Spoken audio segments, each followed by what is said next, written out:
Hello champions, क्या हालचाल। I hope कि आप सब अच्छे होंगे और पढ़ाई कर रहे होंगे। तो वेलकम टू आयोटा क्लासेस। तो आज मैं आपके सामने प्रेजेंट हूं आईटीएससी 2025 का जो आपका एग्जाम हुआ था 2 फरवरी को।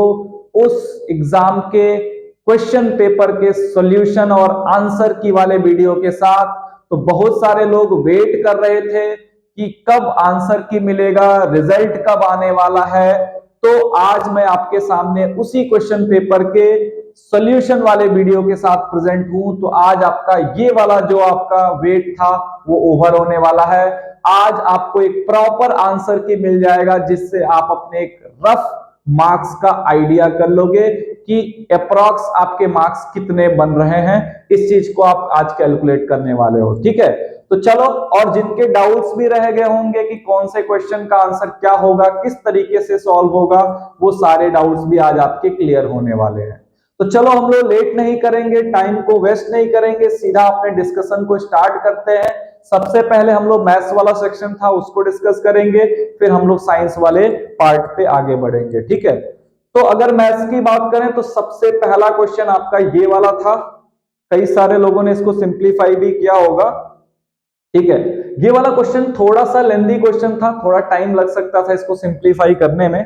तो इसको सिंप्लीफाई करते हैं ना, इसको क्या करते हैं, सिंप्लीफाई करते हैं। इसके लिए हमारे पास एक ब्लैंक पेज का यूज कर लेते हैं ना, हम लोग एक ब्लैंक पेज का यूज कर लेते हैं। इसके लिए हम लोग एक ब्लैंक पेज का यूज कर लेते हैं। देखो, तो मैं यहां पे आपको क्वेश्चन लिखता हूं, शायद ये क्वेश्चन था फर्स्ट वाला। अंडर रूट 5+2 प्लस, एक बार मैं क्वेश्चन देख लूं, क्वेश्चन एक बार हम लोग देख लेते हैं। अंडर रूट 5+2 और रूट 5 - 2 था, ठीक है। डिवाइड बाय रूट 5+1 और उधर था माइनस अंडर रूट 3 - 2 रूट 2, है ना, ठीक है। Plus under root 5 - 2 divided by, ये क्वेश्चन में थोड़ा सा टाइम लग सकता है, बाकी क्वेश्चन सिंपल थे, ठीक है ना। तो ऐसा मत सोचना कि एक क्वेश्चन में हम लोग का इतना टाइम लग जा रहा है।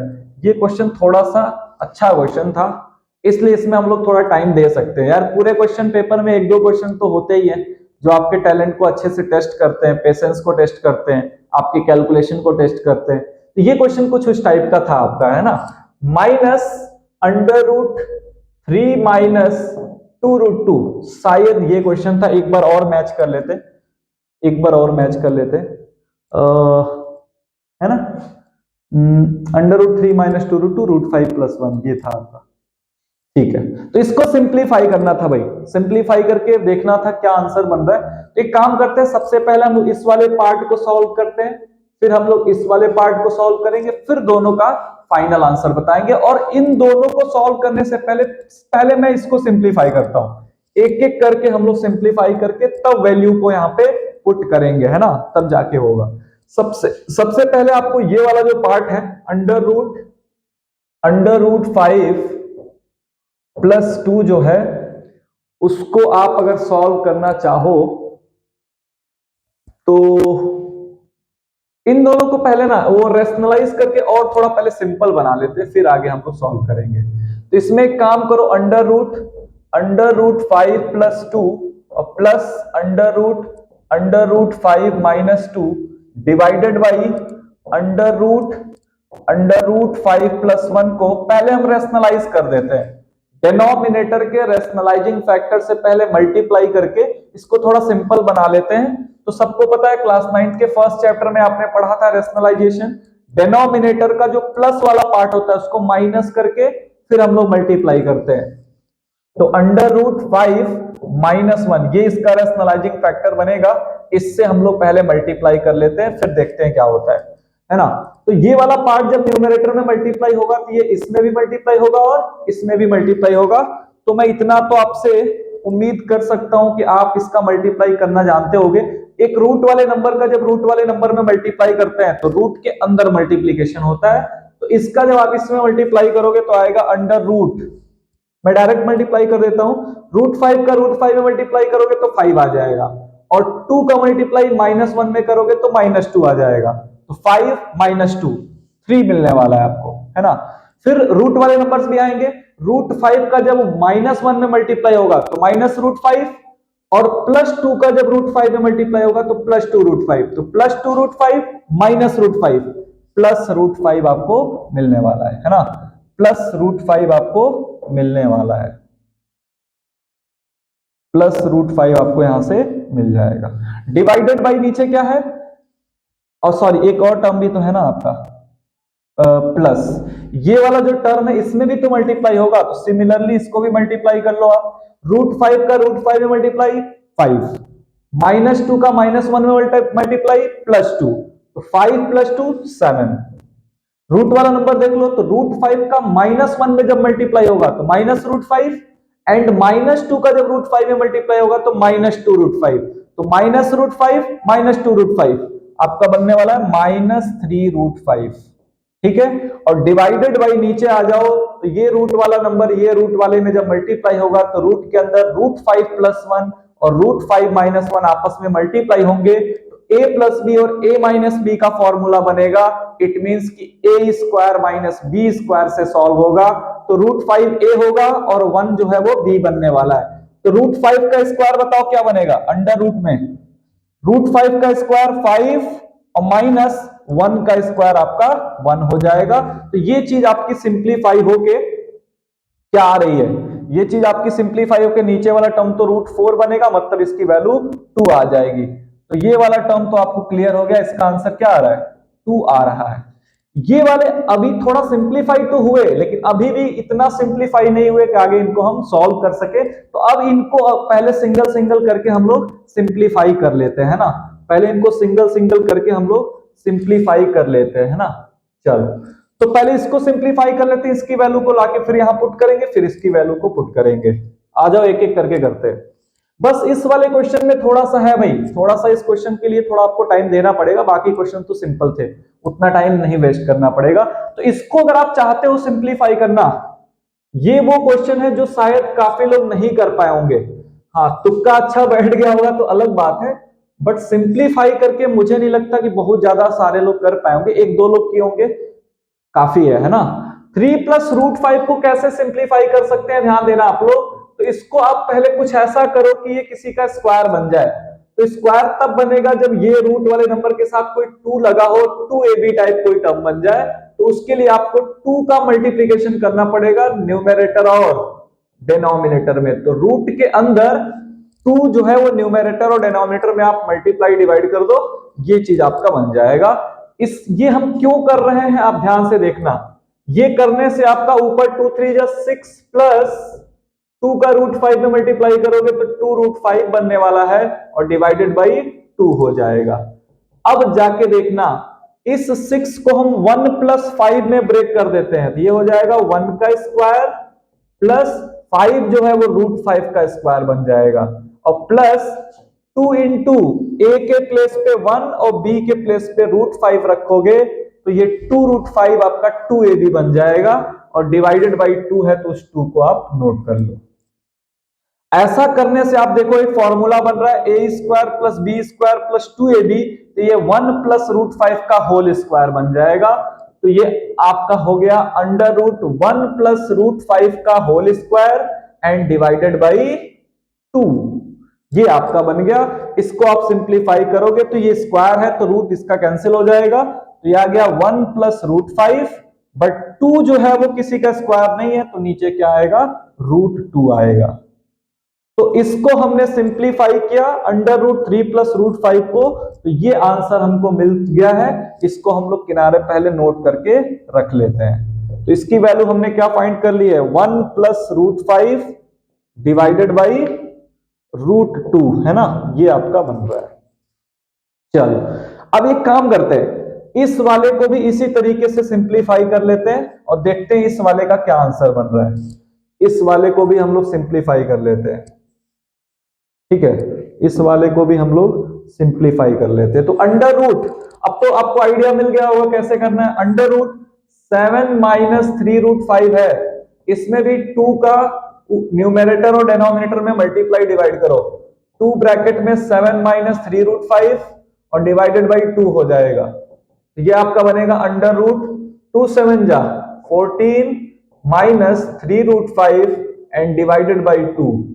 तो इसको कुछ ऐसा ब्रेक करो कि ये भी A square plus B square minus 2ab बन जाए। तो 14 को आप ब्रेक कर दो रूट 5 का स्क्वायर यानी 5 प्लस 3 का स्क्वायर यानी 9 और माइनस 2 इंटू रूट 5 इंटू 3, ये आपका बन गया। और डिवाइडेड बाई 2 तो आपका है ही। तो इसको आप कुछ ऐसा लिख सकते हो, ध्यान देना, रूट 5 माइनस 3 का होल स्क्वायर या 3 माइनस रूट 5 का होल स्क्वायर। तो आप ऐसे ही लिख लो 3 माइनस रूट 5 का whole square and divided by 2। तो इसको जब आप रूट के बाहर निकालोगे तो ये कुछ ऐसा आएगा 3 minus root 5 divided by 2, sorry root 2 है ना, रूट 2 बनने वाला। तो इस वाले की भी हम लोगों ने वैल्यू फाइंड आउट कर ली। क्या वैल्यू बन रही है इसकी? 3 minus root 5 divided by root 2। तो इसकी वैल्यू हम लोग सिंप्लीफाई कर लिए, इसकी वैल्यू भी हम लोग सिंप्लीफाई कर लिए हैं। अब दोनों की वैल्यू पुट करके ये वाले एक्सप्रेशन को पहले हम सिंप्लीफाई कर लेते हैं। चलो इसके लिए हम ये वाले पोर्शन को हटा रहे हैं ताकि हम लोग सॉल्व कर पाए, है ना। इस वाले पोर्शन को मैं हटा रहा हूं। ये हो गया आपका क्लियर। अब आ जाओ यहां पे, इसकी वैल्यू को पुट करते हैं तो क्या बनेगा? 1 plus root 5 divided by root 2 plus ये बन रहा ना 3 minus root 5 divided by root 2। Denominator दोनों का सेम लग रहा है तो न्यूमरेटर ऐड होगा, तो प्लस रूट 5 से माइनस रूट 5 कैंसिल। 3 प्लस 1 क्या हो जाएगा? 4 डिवाइडेड बाई रूट 2। इसको जल्दी से रेशनलाइज कर दो तो ऊपर रूट 2 नीचे रूट 2, तो ये आपका बन गया 4 रूट 2 डिवाइडेड बाई 2। तो 2 2 जो आपका 4 हो जाएगा, तो इसका आंसर 2 रूट 2 बन जा रहा है। यानी ये पूरे एक्सप्रेशन का जो आंसर है, इस पूरे एक्सप्रेशन का जो आंसर है वो कितना निकल के आ गया? 2 रूट 2 निकल के आ गया है। तो अब हम लोग एक काम करते हैं, इस पूरे पोर्शन को हटाते हैं और इसके जगह पे 2 रूट 2 लिख देंगे।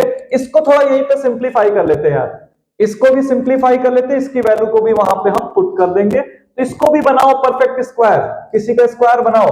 ये तो सिंपल दिख रहा है, इसको 2 प्लस 1 में ब्रेक कर दो, रूट 2 का होल स्क्वायर प्लस 1 का whole square minus 2 into root 2 into 1। ध्यान से देखो, ये बन सकता है आपका रूट 2 का स्क्वायर करोगे 2 प्लस 1 3 मिल रहा है यहां पे, और माइनस 2ab ये बन रहा है आपका। तो इसको आप बोल सकते हो अंडर रूट 1 माइनस रूट 2 का भी होल स्क्वायर बोल सकते हैं और रूट 2 माइनस 1 का भी होल स्क्वायर बोल सकते हैं। तो चलो मैं इसको बोलता हूं 1 माइनस रूट 2 का होल स्क्वायर। ये रूट के बाहर आएगा तो क्या बन जाएगा? रूट के बाहर आएगा तो क्या बन जाएगा? ये आप ये भी इसको बोल सकते हो और आप इसको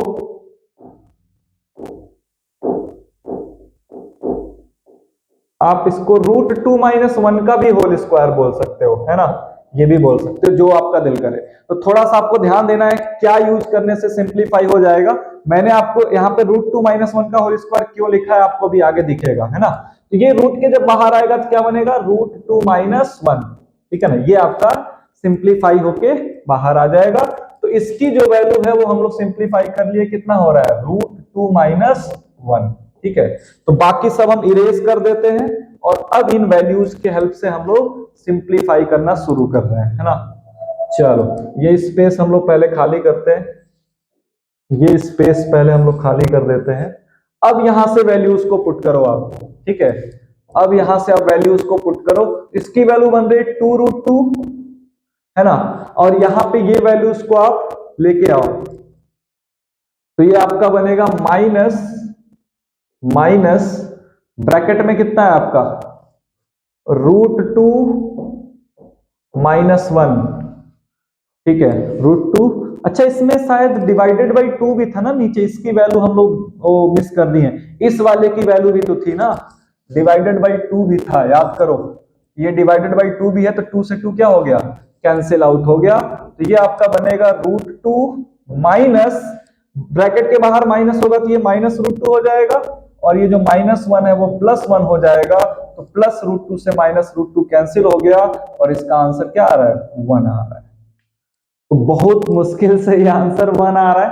सबसे सिंपल क्या था यार कि बस भगवान का नाम लेके और बस तुक्का मार देना था, इसका आंसर मिल जाता तुमको, ठीक है। इतनी मेहनत करने की क्या जरूरत थी। तो मैं इसीलिए कह रहा हूं कि बहुत कम लोग होंगे जो इसको सिंप्लीफाई करके 1 आंसर लाए होंगे, बाकी तो समझ ही सकते हो कैसे आंसर आया होगा, ठीक है। लेकिन मुझे तो आपको प्रॉपर सोल्यूशन देना है, इसलिए हम इतना मेहनत किए इस क्वेश्चन पे सॉल्व किया आपके लिए, ठीक है। चलो तो आ जाते हैं वापस से अपने क्वेश्चन पेपर पे। क्वेश्चन पेपर वाले पे आ जाते हैं हम लोग। ये वाला क्वेश्चन हटा देते हैं ना, इस वाले पे आ जाते हैं। तो इस वाले का अब फाइनली आपको पता चल गया इसका आंसर क्या बन रहा है। इसका आंसर आपका बन रहा है ए वाला आंसर, है ना। ए वाला आंसर आपका बन रहा है। इसको हटाओ भाई, ये कहां से आ गया, इसको हटाओ पहले, है ना। चलो क्वेश्चन नंबर 2 पे आ जाते हैं। क्वेश्चन नंबर 2 भी वाला भी देखो रेशनलाइज करने वाला ही क्वेश्चन है, बट इतना मुश्किल नहीं है इसके जैसा। इसको सिंप्लीफाई यहीं पे कर लेते हैं। 3 प्लस क्या बन रहा है ये 2√5 और डिवाइडेड बाई क्या है 3 माइनस 2√5। इसको रेशनलाइज करने के लिए हम लोग इसका रेशनलाइजिंग फैक्टर 3 प्लस √5 का न्यूमरेटर और डिनोमिनेटर में क्या करेंगे, मल्टीप्लाई करेंगे। तो ये आपका ऊपर क्या बनेगा बोलो, 3 3 जा 9 प्लस 3 का 2√5 में मल्टीप्लाई होगा तो 6√5 प्लस 2√5 का 3 में होगा तो 6√5 अगेन 6√5 बन जाएगा, है ना। 6√5 और 2√5 का 2√5 में मल्टीप्लाई होगा तो 2 2 जा 4 4 5 जा 20 ये बनेगा। और डिवाइडेड बाई नीचे क्या बनने वाला है, a minus b a plus b. तो a का स्क्वायर मतलब 3 का स्क्वायर 9 माइनस 2√5 का स्क्वायर करोगे तो 20 बनने वाला है ना।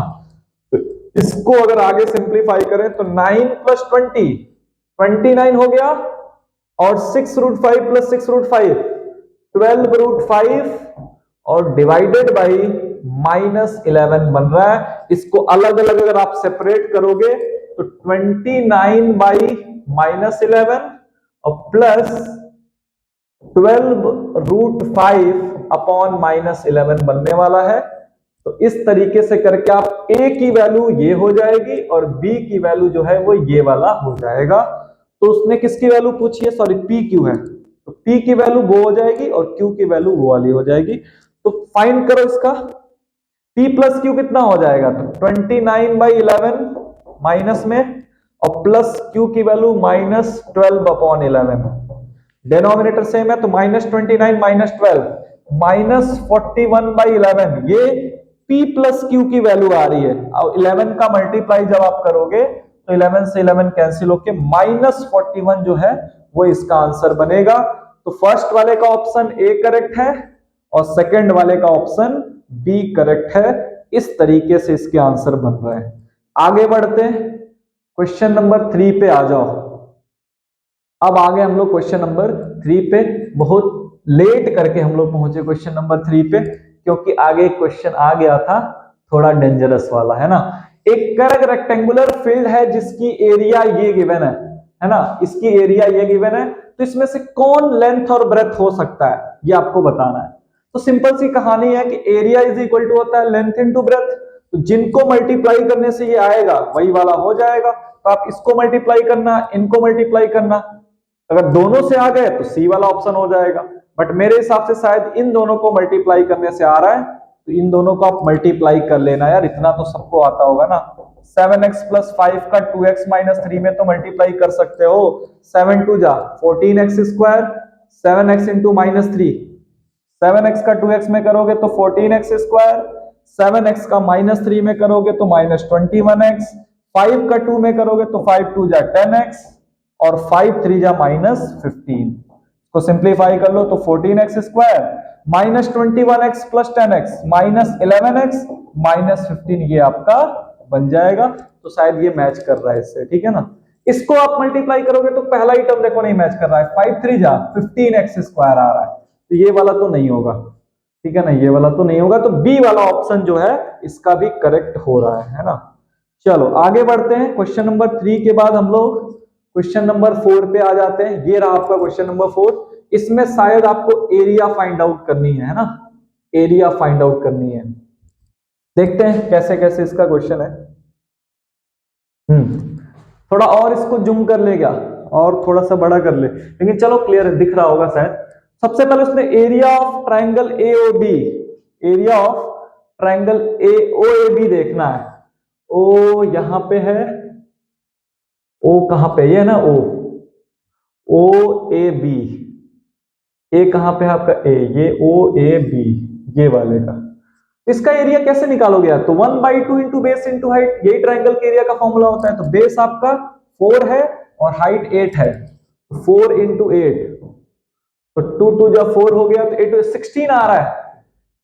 पी वाले का आपका 16 बन रहा है, मतलब पी का सेकंड, पी का सेकंड कौन कौन से ऑप्शन में है, एक ही में है बस, बाकी हम सॉल्व ही नहीं करेंगे। ए वाला ऑप्शन जो है हमारा, नहीं नहीं एक और है, ये भी है भाई, एक और है, तो एक और सॉल्व कर लेते हैं। फिर the area of triangle P Q are निकाल लेते हैं। P Q are, P P P कहां है पी, ढूंढो भाई पी को, मुझे तो दिख नहीं रहा, कहां चला गया पी क्यू आर। ये तो क्यू दिया हुआ है, अच्छा ये पी है, हाँ पी क्यू, ये है आपका पी क्यू आर, अच्छा ये वाला ट्राइंगल है ना पी क्यू आर। इसको भी सिंपल है, 1/2 इंटू बेस कितना है इसका 2, और हाइट कितना 4, 2 से 6 में 4 होता है, ये गलती नहीं करना, 4 इंटू हाइट कितना है 6, तो ये हो गया 2 2 जा 4, 6 2 जा 12 आ रहा है, मतलब क्यू वाले का थर्ड। देखो इस वाले में क्यू का फर्स्ट दिया हुआ, इसमें क्यू का थर्ड दिया, ये गलत है, ये वाला ऑप्शन आपका करेक्ट हो जाएगा, डी वाला ऑप्शन। तो क्वेश्चन नंबर 4 का डी ऑप्शन जो है वो करेक्ट है। तो आई होप कि आप सबके अभी तक के सारे आंसर सही आ रहे होंगे। आते हैं हम लोग क्वेश्चन नंबर 5 पे, है ना। क्वेश्चन नंबर 5 पे आ जाते हैं। कह रहा है कि अ बस charges ₹20 for first kilometre and ₹5 each for every subsequent kilometre. मतलब आप उस बस में आप जब बैठ रहे हो, तो बैठते ही आपको फर्स्ट 1 किलोमीटर के लिए तो आपको ₹20 देना ही देना है, और आगे आपको 2 किलोमीटर जाना है तो +5 और ऐड करते जाओ, एक और किलोमीटर जाना है तो और +5 ऐड करते जाओ। इस तरीके का कुछ सिचुएशन है। For a distance of x kilometre, मतलब एक आदमी है जो x किलोमीटर तक ट्रेवल कर रहा है, y रुपीस पे कर रहा है, x किलोमीटर जाने के लिए y रुपीस पे कर रहा है। तो इसके लिए आप एक लीनियर इक्वेशन लिखो, and find the total fair if a person travels 35 kilometre. और अगर एक आदमी 35 किलोमीटर ट्रेवल कर रहा है तो कितने उसको पैसे देने पड़े, ये भी आपको बताना है। तो सबसे पहले इक्वेशन सॉल्व करते हैं। तो टोटल हमें डिस्टेंस कितना ट्रेवल करना है, ध्यान से देखो, तो बोला है कि x किलोमीटर, और टोटल पैसा कितना पे करना है, तो y रुपीस।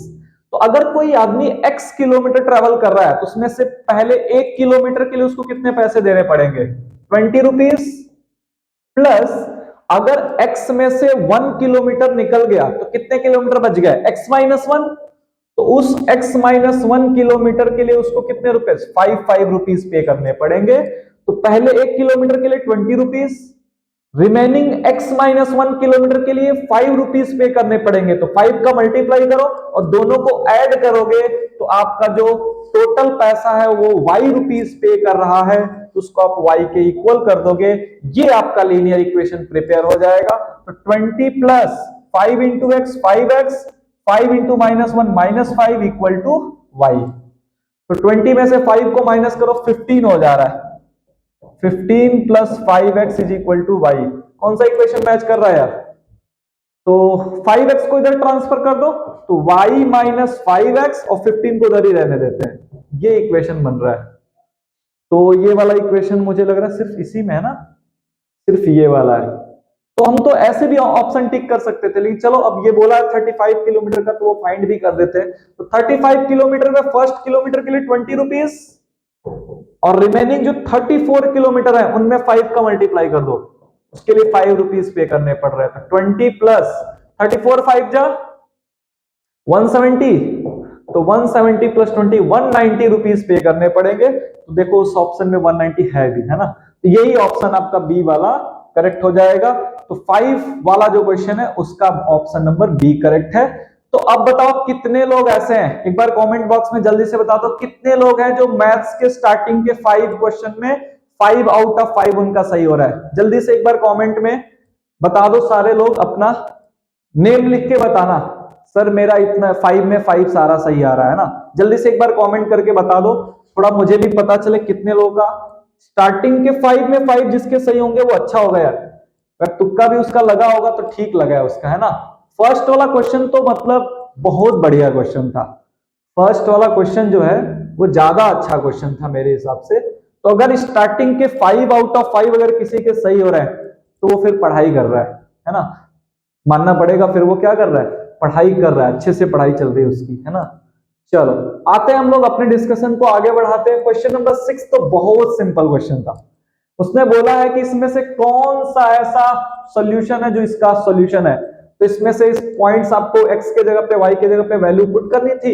9 और 4 ये वाला जो है ना वो इसको सेटिस्फाई कर रहा है। देखो 9 4 जा 36 और 4 3 जा 12, 36 में से 12 माइनस करोगे 24 आ जाएगा।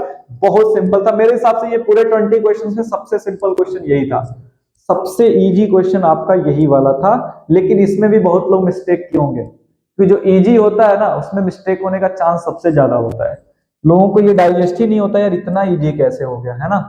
ये डाइजेस्ट नहीं हो पाता है कई लोगों को। 7th वाले क्वेश्चन पे आ जाते हैं।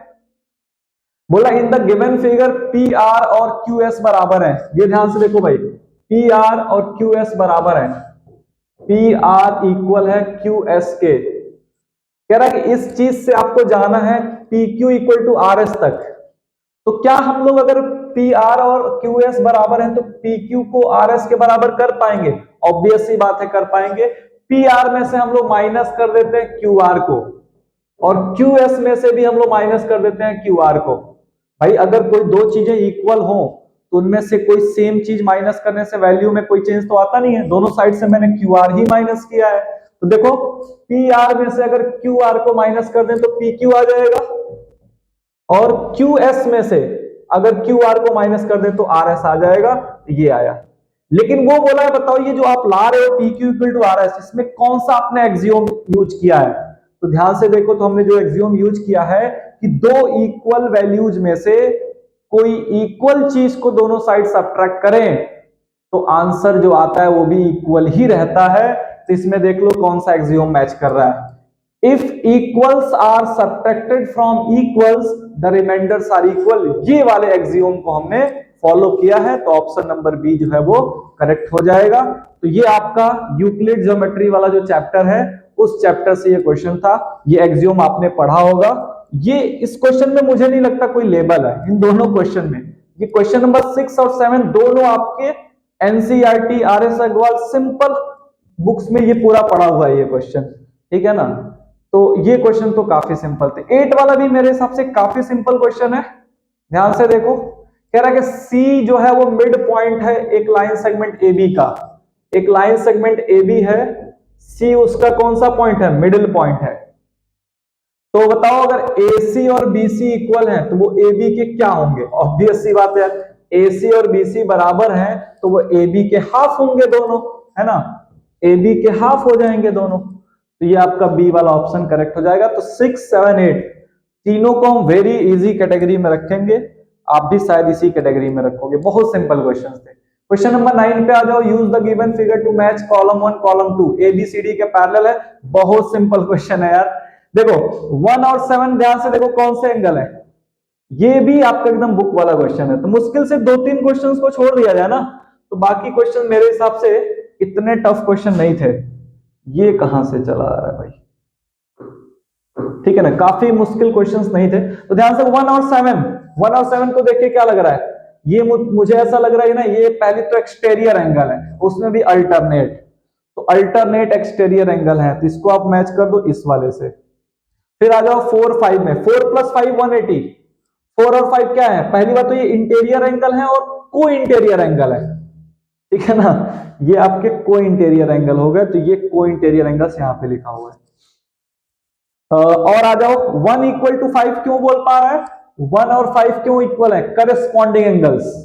1 और 5 क्या है? करस्पॉन्डिंग एंगल्स है। तो बच गया ये लास्ट वाला, तो पक्का ये 4 और 6 अल्टरनेट इंटीरियर एंगल्स है ये। तो ध्यान से देखो, इसका ऑप्शन शायद क्वेश्चन पेपर में नहीं था, बाद में मैंने ऑप्शन आपको बताया था, तो वो ऑप्शन नंबर डी शायद बनेगा। आपको जो ऑप्शन बताया गया था उसमें डी वाला ऑप्शन बनेगा। पी का कौन सा, पी का आपका बन रहा है 3, पी का 3, क्यू का कौन सा बन रहा है 4, क्यू का 4, आर का कौन सा बन रहा है, आर का 1, और एस का जो है वो आपका 2 बन रहा है। ये वाला ऑप्शन मैंने शायद लिखा था बोर्ड पे, उसमें से ये मैच करा, तो डी वाला ऑप्शन इसका करेक्ट हो जाएगा, इसमें ऑप्शन नहीं दिया हुआ है, ठीक है ना। चलो क्वेश्चन नंबर 9 के बाद हम लोग आ जाते हैं क्वेश्चन नंबर 10 पे। क्वेश्चन नंबर 10 को देख लेते हैं, फिर आप एक बार और मुझे बता देना कि 10 आउट ऑफ 10 कितने लोगों के सही हो रहा है ना, 10 आउट ऑफ 10 कितने लोगों के सही हो रहा है। In the given figure again P Q R S के पैरेलल है, एम एन एक्स वाई के पैरेलल है, तो x plus y plus z find करो। बहुत सिंपल क्वेश्चन है, ध्यान से देखो। तो अगर ये y यहां पे है, x यहां पे है और z यहां पे है, तो ध्यान से देखो, अगर ये 50 है तो कितने लोग मानते हैं कि ये वाला ये 50 अगर है आपका तो ये 50 हो जाएगा ना, ये 50 हो जाएगा। अच्छा, और अगर ये 60 है तो ये वाला क्या हो जाएगा, 60 हो जाएगा, ठीक बात है। ये z है तो ये वाला क्या हो जाएगा, z हो जाएगा, ये वाला आपका z हो जाएगा। तो अब ध्यान से अगर देखा जाए तो ये वाला जो एंगल है, दो ही एंगल गिवन है ना, ये 50 वाला और 60 वाला, ये आपका y प्लस 60 बन रहा है, ठीक है। इसको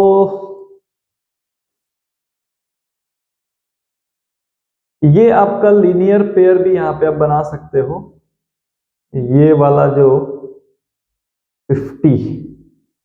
50 प्लस जेड यहां पे बन रहा है, ये वाला एंगल किसके इक्वल हो सकता है, ये अगर ध्यान से इन दोनों लाइन के हिसाब से सोचो आप, ये वाली लाइन और ये वाली लाइन के अकॉर्डिंग सोचो, तो ये वाला जो मुझे लग रहा है एंगल है और ये जो एंगल है वो को इंटीरियर लग रहा है ना, तो 50 plus z plus y equal to आप 180 बोल सकते हो, को इंटीरियर है। और इसका यूज कैसे कर सकते हैं, ये को इंटीरियर आपके हो गए। अच्छा, ये x है ना आपका, x वाला इधर आ जाएगा तो x हो जाएगा, हाँ ये वाला x, और इन दोनों का सम आप करोगे अगेन 180 हो जाएगा आपका, x प्लस वाई प्लस 60 जो है ये भी आपका 180 बन रहा है। तो इस तरीके से बन रहा है। तो ऊपर वाले से y प्लस जेड आप फाइंड कर लो, कितना आ गया, y प्लस जेड आपका 180 माइनस 50 30 आ गया, और यहां से x प्लस वाई आपको मिल गया कितना, x प्लस वाई कितना मिल जा रहा है 180 माइनस 60 यानी 120 आ जा रहा है। लेकिन आपको बताना है x plus y plus z, x plus y plus z आपको कैलकुलेट करना है, x plus y plus z आपको कैलकुलेट करना है। इसको ध्यान से अगर देखा जाए, ये भी तो पैरेलल दिया हुआ था ना यार, ये भी तो पैरेलल था, तो अगर ये x है तो ये 50 के इक्वल हो जाएगा, देखो करस्पॉन्डिंग एंगल है, x की वैल्यू भी आपको मिल गई 50, तो अगर इस वाले में x की वैल्यू 50 रख देंगे तो y की वैल्यू कितनी आ जाएगी, अगर x की वैल्यू हम 50 रख दें, समझ में आया क्यों 50 हो रहा है, ये दोनों पैरेलल लाइंस है, तो ये वाला एंगल इसका करस्पॉन्डिंग हो जाएगा, तो x की वैल्यू 50 हो जाएगी, तो यहाँ x की वैल्यू 50 रखो तो y की वैल्यू कितनी हो जाएगी 70, y की वैल्यू कितनी आ जाएगी 70, और y की वैल्यू यहां रख दो 70 तो z मिल जाएगा आपको। ये गड़बड़ लिखा क्या y प्लस जेड, ओ यार 130 होगा ना, y प्लस जेड की वैल्यू 130 होगी, तो इसमें पुट करो आप y की वैल्यू कितनी 70, तो 130 में से 70 जाएगा तो 60, z की वैल्यू कितनी आ गई 60 आ गई, तीनों का सम करो x plus y plus z, तो 120 प्लस 60, 120 प्लस 60 कितना हो जा रहा है 180, 180 जो है डी वाला ऑप्शन इसका करेक्ट हो जाएगा, है ना। एक बार मैं यहां पे भी आंसर देख लेता हूं क्योंकि ये फाइनल आंसर की है, 180 आपका ये बन रहा है। X plus y plus z, इसमें 120 दे रहा है, मिस्टेक हो रहा है क्या कहीं पे? इसमें 120 है आपका एक्स प्लस वाई। ध्यान से देखो एक बार, कहां मिस्टेक किया। ये वाला एंगल 50 था, एक बार सारा इरेज करते हैं ना, एक बार सारा इरेज कर देते हैं। ये वाला, ये x है तो पहले ये x हो जाएगा, ध्यान से देखो, और ये दोनों पैरेलल हैं तो ये x है, तो x की वैल्यू तो 50 होगी, इसमें कोई डाउट नहीं है ना। आंसर इसका 120 दे रहा है, कुछ तो मिस्टेक किया हम लोगों ने। अच्छा, ये 60 है तो ये वाला आपका 60 बन जाएगा, ठीक बात है। तो मुझे ऐसा लगता है कि ये x प्लस 60 प्लस वाई, ये तीनों का जो सम है वो 180 होना चाहिए। x प्लस वाई प्लस 60 की वैल्यू 180 होनी चाहिए, क्योंकि ये को इंटीरियर एंगल है, x और y प्लस 60 दोनों मिलके, ये तीनों मिलके होंगे, मतलब ये कंप्लीटली एक सिंगल एंगल है और ये एक सिंगल एंगल है, इन दोनों का सम 180 होना चाहिए। तो x की वैल्यू 50 आ रही है, 50 यहां पुट करो, तो 50 प्लस 60 110 प्लस y की वैल्यू कितनी आ जा रही है 180, तो y की वैल्यू जो होगी वो कितनी आ जाएगी 180 माइनस 110, 70 डिग्री आ रहा है ना, 70 डिग्री। तो x मिल गया 50, और तो मिस्टेक है क्या इस क्वेश्चन में? मुझे लग रहा है ये आंसर गलत लिखा हुआ है क्या, 10 वाला का आंसर तो 180 ही बनना चाहिए। y 70 आ रहा है तो z वाला सिंपल कैसे आ जाएगा, ये z है ना, तो ये z हो जाएगा आपका, ये z हो जाएगा। तो अगर ये आपका z बन रहा है तो ये z डायरेक्टली इस तरह भी सोच सकते हो, ये आपका एक ट्रांसवर्सल हो गया, ये पैरेलल लाइंस हो गई, तो ये z जो होगा वो इसका क्या अल्टरनेट बन जा रहा है, तो z की वैल्यू, y की वैल्यू 70 और z की वैल्यू 60 डिग्री आ जाएगी। ये मुझे सही लग रहा है ना, तो दोनों तीनों का सम करोगे तो 180 डिग्री आ रहा है। ये ऑप्शन इसमें गलत लिखा हुआ है यार ना, इसमें आंसर गलत लिखा हुआ है, तो आपका 180 डिग्री जो है वो आंसर आ रहा है। आगे बढ़ते हैं, क्वेश्चन नंबर, अच्छा तो फिर जल्दी से बता दो 10 क्वेश्चंस में कितने लोगों का 10 आउट ऑफ 10 अभी तक सही हो रहा है, उसके बाद मैं आगे बढ़ूंगा। अब जल्दी से बताओ कितने लोगों का 10 आउट ऑफ 10 बिल्कुल सही आ रहा है, कितने लोग ऐसे हैं जिनका इस वाले आंसर के अकॉर्डिंग 180 आ रहा है, 180 जो है आंसर बनेगा। तो आप क्वेश्चन नंबर 10 का आंसर आप लोग डी टिक करना है ना, डी वाला आंसर है। तो बताओ जल्दी से कितने लोगों का 10 आउट ऑफ 10 सही आ रहा है, बस 10 और क्वेश्चन जल्दी से हम लोग को करने हैं मैथमेटिक्स के अंदर। तो पहले बताओ 10 में कितने क्वेश्चंस आप लोगों के सही हो रहे हैं, फिर हम लोग 11 से आगे डिस्कशन शुरू करेंगे, है ना, 11 के आगे आप भी डिस्कस करेंगे। तो आप जल्दी से कमेंट करके अपना अपना बता दो मार्क्स कि 10 तक कितने लोग हैं जिनका सारा आंसर सही हो रहा है। चलो उसके बाद हम 11 वाले पे आ जाते हैं। तो ये बोला है कि ए और डीबी इक्वल है, ए और डीबी इक्वल है, ये वाला पार्ट जो है वो इसके इक्वल है, और ये तो ऑलरेडी आपको दिख ही रहा है इक्वल। फिर सी बी जो है वो ई एफ के इक्वल है, सी बी कहां गया, सी बी वो तो दिया हुआ है, और एंगल ए बी सी जो है वो एफ ई डी के इक्वल है, A B C A B C, ये वाला जो एंगल है वो इक्वल है इस वाले के। तो कौन सा, देखो इसमें सबको पता है कि ये ट्रायंगल इसके कॉन्ग्रुएंट होगा, लेकिन नेम कैसे लिखना है, करस्पॉन्डिंग लिखना पड़ेगा आपको, तो ध्यान से लिखना।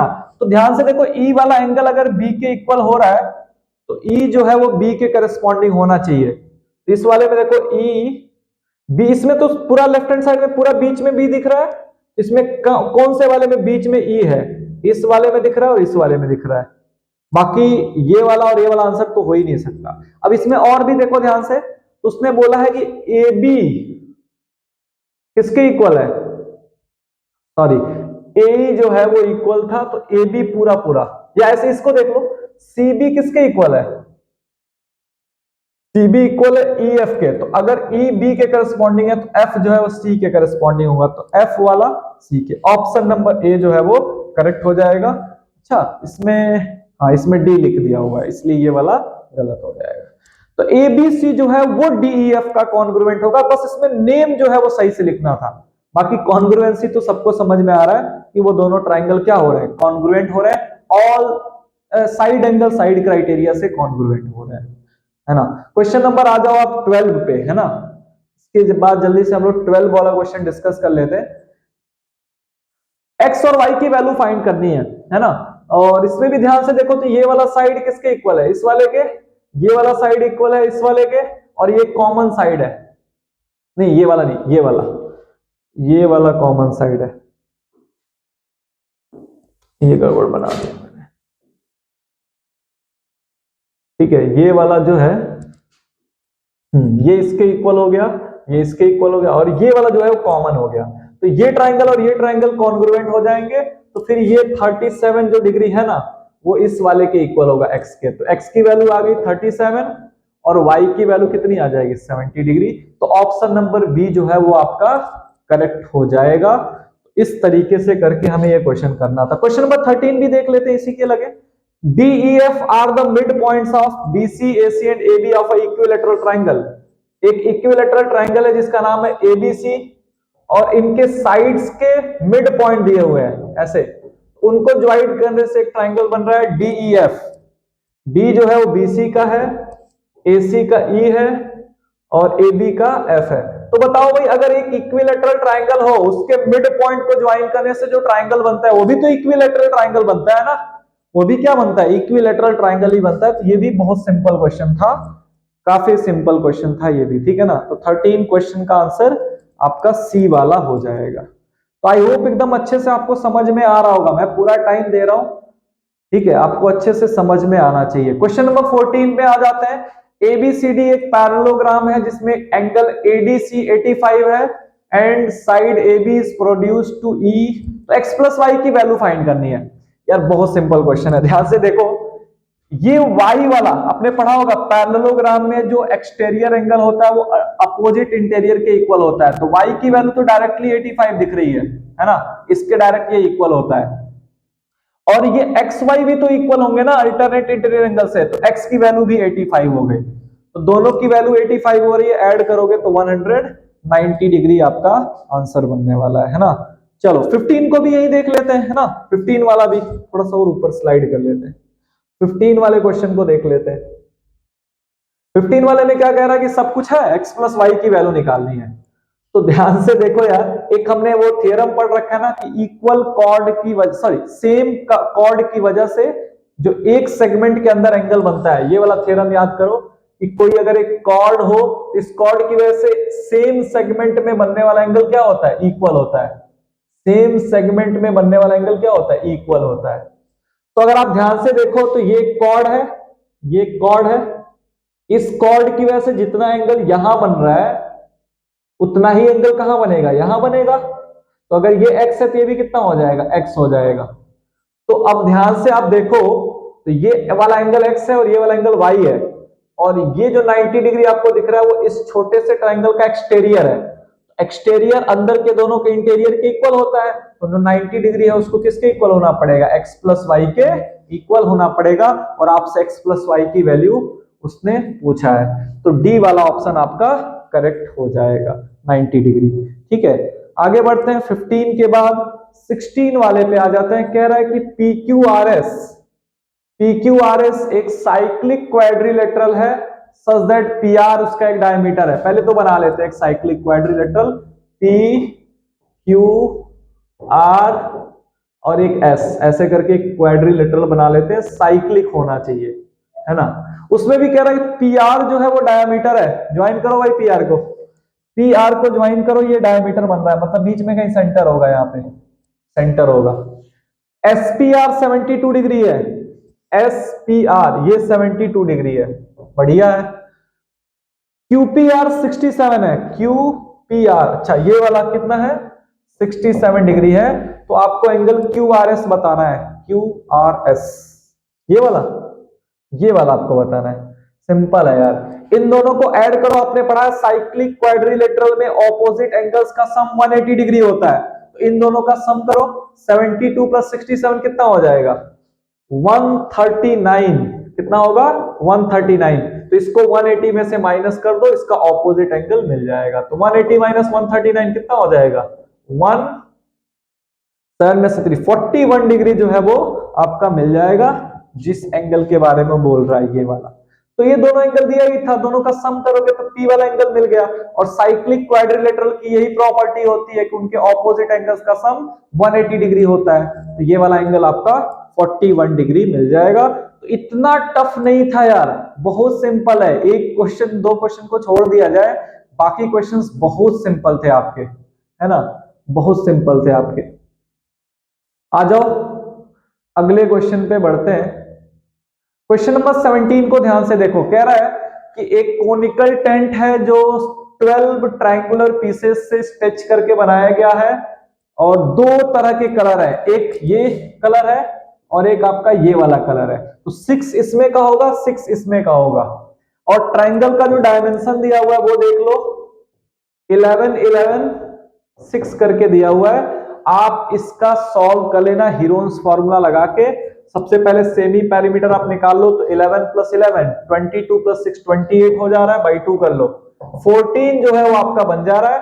तो एरिया लगा का फॉर्मूला होता है हीरोन्स फॉर्मूला में एस एस माइनस ए, एस हो गया 14, 14 में से 11 माइनस करो 3, फिर 11 माइनस करो 3 और 14 में से 6 माइनस करो तो 8। अब इसका तुम फैक्टराइजेशन करके पेयर बाहर निकालो तो 14 का हो जाएगा 2 इंटू 7, फिर 3 इंटू 3, उसके बाद 8 का भी आप बना लो, 8 का भी आप कर लो, 8 का भी आप फैक्टर कर लो तो कितना हो जाएगा 2 इंटू 2 इंटू 2, 2 इंटू 2 इंटू 2 बन जाएगा। तो पेयर बनाते हैं, 3 3 का पेयर, 2 2 का पेयर, 2 का पेयर, एक 7 का नहीं बन पा रहा है यार। तो 3 2 2, तो 2 2 जा 4 3 जा 12 रूट 7 आ जा रहा है। कितना आ रहा है 12 रूट 7। और ऐसे करके कितने हैं टोटल 6 इस कलर के और 6 इस कलर के। तो पहले 6 का निकाल लो, तो 6 इंटू 12 रूट 7, तो ये हो जाएगा 12 6 जा 72। और रूट 7 की वैल्यू आपकी कितनी होती है 2 पॉइंट समथिंग होता है। तो मल्टीप्लाई आप करना है इसका सही से वैल्यू फाइंड करके, 190.5 बन रहा है। इस कलर के भी 190 होंगे और इस कलर के भी 190 हो जाएंगे। तो क्वेश्चन नंबर 17 का ऑप्शन नंबर ए जो है वो करेक्ट है। 17 के बाद हम लोग वापस आ जाते हैं 18 19 और 20, ये 3 क्वेश्चंस और रह गए, जल्दी से इनको भी डिस्कस कर लेते हैं। कह रहा कि while selling clothes for making flags, a shopkeeper claims to sell each piece of cloth in the shape of an equilateral triangle of each side 8 centimetre. वो लोगों से कह रहा है कि मैं आपको इक्विलेटरल ट्रायंगल, वो लोगों से ये कह रहा है कि मैं आपको इक्विलेटरल ट्रायंगल के शेप में आपको मैं क्या दे रहा हूं, कपड़े दे रहा हूं। वो ऐसा प्रॉमिस ये कह रहा है कि ऐसे दे रहा हूं 8 8 8 वाला इक्विलेटरल ट्रायंगल के शेप का दे रहा हूं, बट वो चीटिंग कर रहा है। वो आइसोसेलेस ट्रायंगल के फॉर्म में कपड़े दे रहा है जिसके साइड 5 5 6 है। तो बताओ कितना सेव कर रहा है, कितना सेव कर रहा है, ये ध्यान से देखो। तो इसकी एरिया में से इसकी एरिया को माइनस कर देते हैं, तो इसकी एरिया कितनी हो जाएगी, सबने पढ़ा है इक्विलेटरल ट्रायंगल के एरिया का फॉर्मूला √3/4 इंटू साइड का स्क्वायर 64। तो 4 से 16 बार में कैंसिल हो जाएगा, 16 √3 तो प्रॉमिस किया वो देने के लिए, मतलब इस ये वाले का एरिया हो गया। सब में दिख रहा है इसका एरिया तुम्हें फाइंड करना पड़ेगा, है ना। तो हीरोन्स फॉर्मूला लगा दो अगेन। सेमी पैरामीटर किसका कितना हो जाएगा 5 + 5 10 + 6 16, तो 8 हो जाएगा। अब 8 में से 5 को माइनस करो 3, 8 में से 5 को माइनस करो 3 और 8 में से 6 को माइनस करो तो 2। तो 3 और 3 का पेयर बन के 3 बाहर आ गया और ये 8 2 जा 16 है, तो 16 का 4 हो जाएगा √4 3 जा 12। कौन सा ऑप्शन हो जाएगा 16 √3 - 12, है ना। माइनस करके बताना है, पूछा है कितना वो बचा रहा है, सेव कितना कर रहा है। तो इतना वो प्रॉमिस कर रहा है और इतना वो दे रहा है, तो माइनस करोगे तो उतना वो सेव कर रहा है। तो ऑप्शन नंबर सी जो है वो इसका करेक्ट आंसर होगा। क्वेश्चन नंबर 19 पे आ जाओ। कह रहा है कि स्फेरिकल बॉल है लेड का जिसका रेडियस 3 सेंटीमीटर है, उसको मेल्ट करके हम 3 स्फेरिकल बॉल्स बना रहे हैं। एक का रेडियस 1.5, एक का रेडियस 2 सेंटीमीटर। तो बताओ थर्ड वाले का कितना रेडियस होगा। सिंपल क्वेश्चन है। जो बड़ा वाला आपका है, जो आपका ओरिजिनल वाला स्फेयर है, उसका वॉल्यूम कितना हो जाएगा 4/3 पाई 3 का क्यूब, है ना, इक्वल टू, इन तीनों का नोट करते हैं तो 4/3 पाई 1.5 का क्यूब, 1.5 का क्यूब +4/3 2 का क्यूब, और थर्ड वाले का पूछा है नहीं पता है तो x ले लेते हैं, x का क्यूब। एक चीज देखो 4/3 कॉमन होके इस 4/3 से क्या हो जाएगा, कैंसिल हो जाएगा। आगे सिंप्लीफाई करो तो 3 का क्यूब 27, 1.5 का क्यूब होगा 3.375 प्लस 2 का क्यूब 8 और प्लस x का क्यूब तो x क्यूब ही रहेगा। इन दोनों को ऐड करो, ले जाके इधर माइनस करो तो x के क्यूब की वैल्यू आ जा रही है आपकी 11.375। तो 27 में से 11.375 आपको माइनस करना है। तो 10 में से 5 5, 9 7 2, 9 में से 3 जाएगा तो 6, और पॉइंट ये कितना हो जाएगा 1 कैरी, 26 में से 1 जाएगा 5, 15.625। और 15.625 किसका क्यूब होता है बता दो जल्दी से। 15.625 होता है 2.5 का क्यूब होता है ना, 2.5 का क्यूब हो जाएगा। तो x की जो वैल्यू है वो 2.5 सेंटीमीटर आपका बन जाएगा। इस तरीके से करके 19 वाले क्वेश्चन का आंसर बी जो है वो करेक्ट है। लास्ट क्वेश्चन ऑफ मैथमेटिक्स पे हम लोग आ गए हैं। तो आई होप कुछ लोग तो ऐसे जरूर होंगे जिनका अभी तक सारा का सारा क्वेश्चन सही जा रहा होगा। तो अब हम लोग अब लास्ट क्वेश्चन पे आ गए हैं, इसको देख लेते हैं। इसका शायद डायग्राम मिसिंग था, आप लोगों को डायग्राम दिया गया था। अगर इसका डायग्राम दे दिया जाए ग्राफ तो ये क्वेश्चन बहुत सिंपल है। मैं सीधा आपको आंसर बता देता हूं।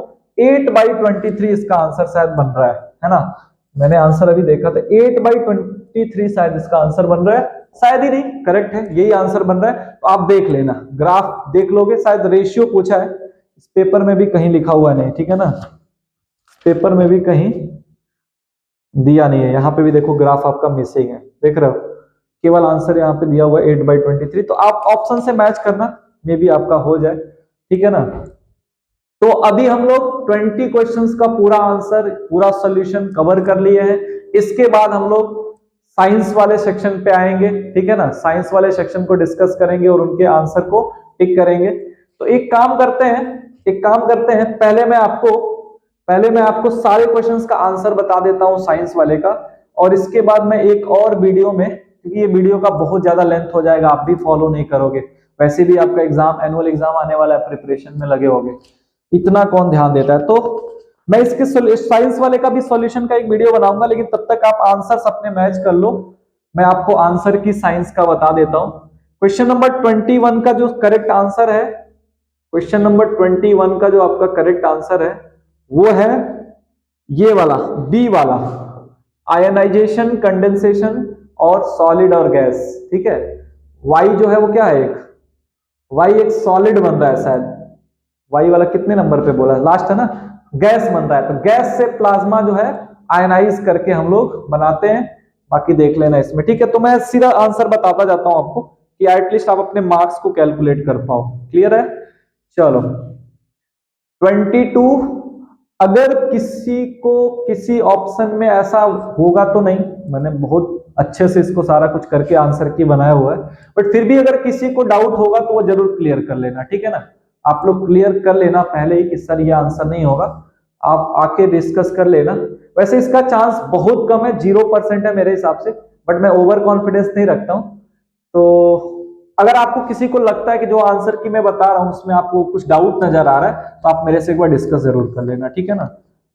किसी के साथ कोई चीटिंग नहीं होनी चाहिए ना, ट्रांसपेरेंसी एकदम 100% होनी चाहिए। क्वेश्चन नंबर 22 का भी आंसर आप देख लो, डी वाला हो जाएगा, 22 का आपका डी वाला हो जाएगा, 23 का आपका बी वाला करेक्ट हो रहा है, 23 का मैं यहाँ पे ऑप्शन लिख देता हूँ, बी वाला करेक्ट है, ठीक है। 23 के बाद आप आ जाओ 24 पे, 24 का जो आंसर है आपका सी वाला करेक्ट हो रहा है। मैं आपका बिल्कुल इसको डिस्कस करेंगे, हम लोग अच्छे से सारे क्वेश्चन डिस्कस करेंगे, लेकिन फिलहाल मैं ज्यादा टाइम नहीं लेना चाहता हूं, बाकी लोगों का भी सोल्यूशन वीडियो बनाना है। तो आप एटलीस्ट इसका तब तक काम चलाओ, आंसर की मैं आपको बता देता हूं, मार्क्स कैलकुलेट कर लो प्रॉपर, फ्री टाइम रहेगा तो अच्छे से उसको भी हम लोग डिस्कस करेंगे। जरूर मैं आप एक वीडियो बनाऊंगा जिसमें साइंस वाले क्वेश्चन को हम डिस्कस करेंगे, है ना। कुछ लोग होंगे जिनको सॉल्यूशन से कोई मतलब नहीं होगा, उनको बस वो चाहते होंगे सर आप जल्दी से आंसर बस बता दो, मैं बस अपने मार्क्स कैलकुलेट कर लूं, बाकी क्या मतलब है सॉल्यूशन से। तो उनके लिए ये मैं काम कर दे रहा हूं, आंसर बता दे रहा हूं। क्वेश्चन नंबर 25 का भी देख लो आप, ये 25 का आप देख लो, ऑप्शन नंबर डी बन रहा है। 18.3% जो है वो आंसर आपका बन रहा है। 25 के बाद 26 पे आ जाते हैं। 26 वाले का ए वाला ऑप्शन बन रहा है ना, ए वाला बन रहा है। तुम नोट कर लोगे, यहाँ पे बार बार इसको चेंज करना, इंक लेके आना पड़ रहा है। ए वाला जो है आपका बन जा रहा है। 26 हो गया, यहाँ पे जल्दी से मैं टिक कर देता हूं सबका। वो 27 का देख लो, 27 वाले का जो है आपका ये कितना 249 वाला शायद बन रहा था ना, हाँ 249.5 यूनिट आ रहा है, ठीक है। इसके बाद 28 वाले का, 28 वाले का आपका ये बनेगा सी वाला, है ना, सी वाला आपका बन जाएगा, क्योंकि ये जो फॉस्फोरस होता है पॉली एटॉमिक होता है ना, फॉस्फोरस, फॉस्फोरस नहीं टेट्रा होता है, टेट्रा एटॉमिक होता है, तो फिर इसको ट्राइंगल में रखा हुआ है तो ट्राई एटॉमिक बोला, इसलिए ये गलत है शायद। तो इसके बाद आपका क्वेश्चन नंबर आ जा रहा है 29। 29 वाले का आपका सही आंसर है ए वाला। 29 का आपका सही आंसर ए वाला है, ए वाला आप टिक कर लेना। इसके बाद 30 पे आ जाते हैं। 30 वाले का सही आंसर है नेगेटिव आयन, है ना, नेगेटिव आयन इसका आंसर बन रहा है, नेगेटिव आयन, ठीक है। 30 के बाद 31 पे आ जाते हैं। 30 के बाद 31 पे आ जाते हैं। 31 वाले का क्या आंसर बन रहा है? 31 वाले का जो आपका आंसर बन रहा है वो है 12, 13, 24, डी वाला ऑप्शन जो आपका करेक्ट बन रहा है। 31 का आपका डी ऑप्शन करेक्ट हो रहा है। 32 पे आ जाते हैं। 32 वाले का सही आंसर है 32 वाले का सही आंसर है ये वाला आपने किया, ये 29 वाले का, 29 वाले का ए वाला ऑप्शन था, है ना, देख लेना। और 32 वाले का बी ऑप्शन करेक्ट बन रहा है। 32 वाले का बी ऑप्शन करेक्ट बन रहा है। 32 के बाद आ जाते हैं 33 वाले पे। 33 वाले का करेक्ट आंसर बन रहा है ए वाला, है ना, ए जो है वो करेक्ट आंसर बन रहा है, ए वाला करेक्ट आंसर बन रहा है। 33 के बाद 34 पे आ जाओ। 34 वाले का आंसर सी वाला बन रहा है ना, सी आंसर इसका बन रहा है।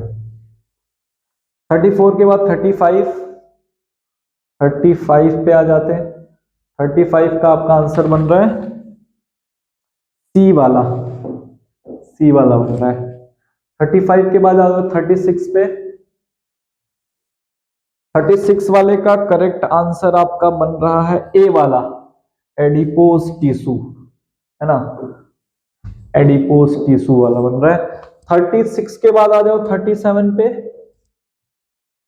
37 का आंसर आपका बनेगा 37 का सी वाला, R is called node of Ranvier, है ना, ठीक है। 37 के बाद आ जाते हैं 38 पे। 38 का आंसर 7.2 मीटर पर मीटर सेकेंड स्क्वायर ये लिखा हुआ है यहाँ पे। पता नहीं सर ये एक्सेलरेशन ही है ना, मैं क्वेश्चन देखा नहीं अभी, ठीक है। एक एक्सेलरेशन है गलत, यहाँ यूनिट लिखा हुआ है, मीटर पर सेकेंड स्क्वायर होगा, उल्टा कर दिया है कौन सा यूनिट आ गया जिसका पर मीटर सेकेंड स्क्वायर आ, एक्सेलरेशन ही था, यूनिट गलत लिखा हुआ है, मीटर पर सेकेंड स्क्वायर होगा। तो 38 वाले का ऑप्शन सी जो है वो करेक्ट यहाँ पे दिया हुआ है। 39 पे आ जाते हैं। 39 वाले का आप देख लो, करेक्ट आंसर बन रहा है ऑप्शन ए, ऑप्शन ए बन रहा है। 39 के बाद 40 पे चले आते हैं। 40 वाले क्वेश्चन का आपका आंसर बन रहा है 40 का ए ऑप्शन करेक्ट बन रहा है, ए ऑप्शन जो है वो आपका करेक्ट बन रहा है। 40 के बाद 41 पे आ जाते हैं। 41 वाले का करेक्ट आंसर बन रहा है 41 का ए 1.5 न्यूटन, ठीक है। 41 के बाद आ जाओ 42 पे। 42 का करेक्ट आंसर क्या बन रहा है?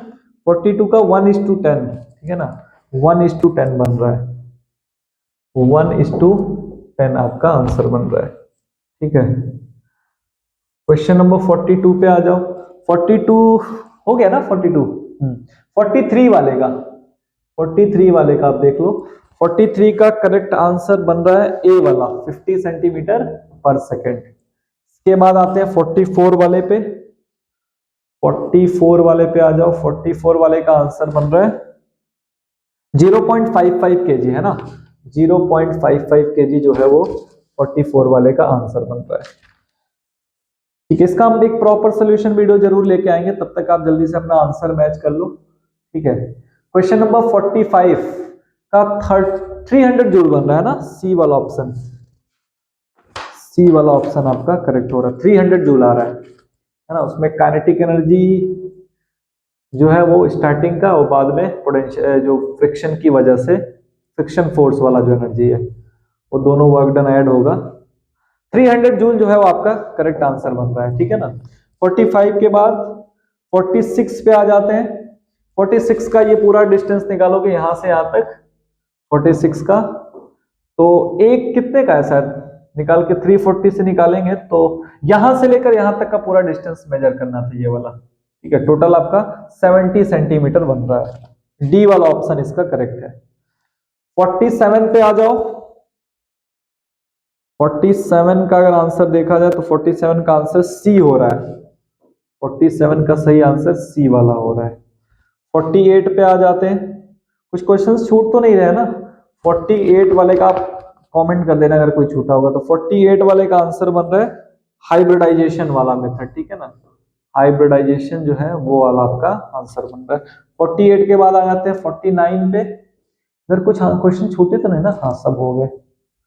49 49 का आपका होगा बर्निंग ऑफ फॉसिल फ्यूल्स, है ना। इसकी वजह से एयर पोल्यूशन और आपका वाटर पोल्यूशन दोनों होता है, कॉमन वाला बताना था। तो बर्निंग ऑफ फॉसिल फ्यूल जो होगा वही हो जाएगा आपका एयर पोल्यूशन भी और वाटर पोल्यूशन दोनों उसी से होता है। क्वेश्चन नंबर 50 लास्ट क्वेश्चन का आंसर है ए वाला, है ना। ए वाला जो है आपका करेक्ट आंसर बन रहा है। तो मैंने सारे आंसर्स बता दिए, साइंस वाले का केवल मैंने आंसर की दे दिया आपको। मैथ्स के सारे क्वेश्चन हम लोगों ने डिस्कस कर लिया है। तो आई होप अब आपका पूरा ये 50 क्वेश्चन का आंसर आपको मिल गया है। तो आप अच्छे से अपने मार्क्स कैलकुलेट करके, अगर आपको किसी क्वेश्चन में कुछ प्रॉब्लम होगी, कोई इशू होगा, तो आप मेरे से जरूर डिस्कस कर लेना उसको, ठीक है ना। तो आई होप आपने जितना भी किया है आप सबका एक बेस्ट रिजल्ट मिले, ठीक है। जो डिजर्विंग कैंडिडेट हो उसको अवार्ड मिले, उस तरीके से उसको एक रिकग्निशन मिले, ठीक है ना। तो जो डिजर्विंग आदमी है उसी का रिजल्ट आए, यही मैं होप करता हूं, ठीक है ना। बाकी आप पढ़ते रहो, अच्छा करो, ठीक है। मिलते हैं किसी और वीडियो के साथ, तब तक के लिए गुड बाय।